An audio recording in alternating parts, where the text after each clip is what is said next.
Okay, let's welcome Republican Doug Collins of Georgia. You sit on House Judiciary. Great to see you, Congressman. Okay, Comey first says everything the FBI did, it's good to see you, everything the FBI did in the Trump-Russia probe was above board, but now he admits there are problems. But here's what he left out there, Congressman.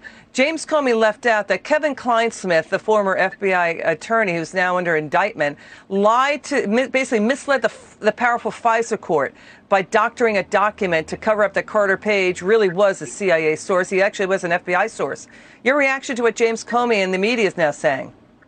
I don't believe a word James Comey said. It's good to be with you tonight, and here we are again on the James Comey I'm innocent tour, which is really a shame because, look, let's go back, and you talk about timing of him not being there. This probe goes back to Carter Page the year before when they were actually investigating the candidate Trump before he became president. You know, this just goes back to show that the corruption was deep and that he was in the middle of it. James Comey cannot run from what he did. He was a part of this. He should be ashamed of himself. He's been wrong from day one, and now he's just trying to cover himself up. To say that this is Bill Barr's worldwide dragnet is a slur on the attorney general who's actually getting to the truth. And as far as the media actually coming around to believing this story, look, the media, the mainstream media has spent more time covering up the Obama Department of Justice, the Obama administration's involvement in this spying stuff, as Susan Rice did trying to cover up Benghazi. This is just a shame of what we're seeing, and it just goes to the heart of what you and I and many others have been talking about. Every time we peel a layer back, we see more corruption under that administration.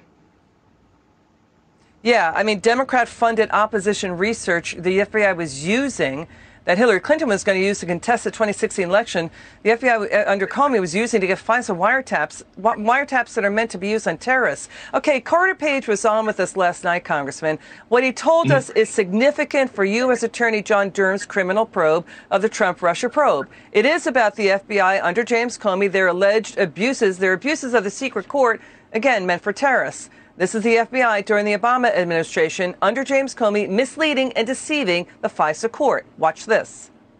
You did tell the FBI you were a trusted CIA source, and that would explain all of your contacts with Russia, China, and even the Middle East. But the FBI set that aside. You told them that you were a CIA source.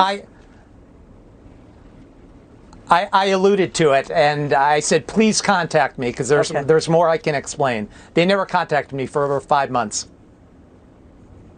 Instead, they wiretapped you.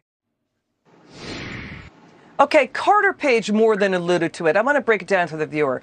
Carter Page, Congressman, sent a letter to James Comey in September 2016 saying, yeah, I am both an FBI and a CIA source. I have been for decades. The CIA told the FBI that in August of 2016 that he is a source of the CIA. But, Congressman, the FBI did not tell the FISA court any of that when the FBI got a FISA wiretap to spy on Page just 2 months later, and that FISA wiretap, Carter Page told us, was a backdoor to spy on President Trump and his team. That's misleading the FISA court. That's perjury. Your reaction? I'm waiting for Jim Comey to be indicted. I mean, I really am. I mean, this is the issues. I mean, he signed off on these saying that they were verified. All the substance was verified before these this court documents. They verified it. And then later on, he said, well, they were salacious and unverified. You can't sign something under penalty of law, really, and lie to a court and not be held accountable for it. He's tried to remake his image so many times. But let's go back and remember, this was McCabe. This is Andrew McCabe. This is Peter Strzok. This is Lisa Page. This goes to the Orr family. It goes back to the fact that they were a concerted effort at this point to get at the candidate for Trump at that point, and they were using these inlets to do it, even if the documents they knew were not being truthful to the court. And then it just spilled over into the administration when James Comey himself last year laughed about using the first month or so of the Trump administration to get at Michael Flynn. This is wrong. And it's break it down even very simple is, you've done this well. This should concern everybody, Republican, Democrat, Independent, doesn't matter. When this body was politically used by the Obama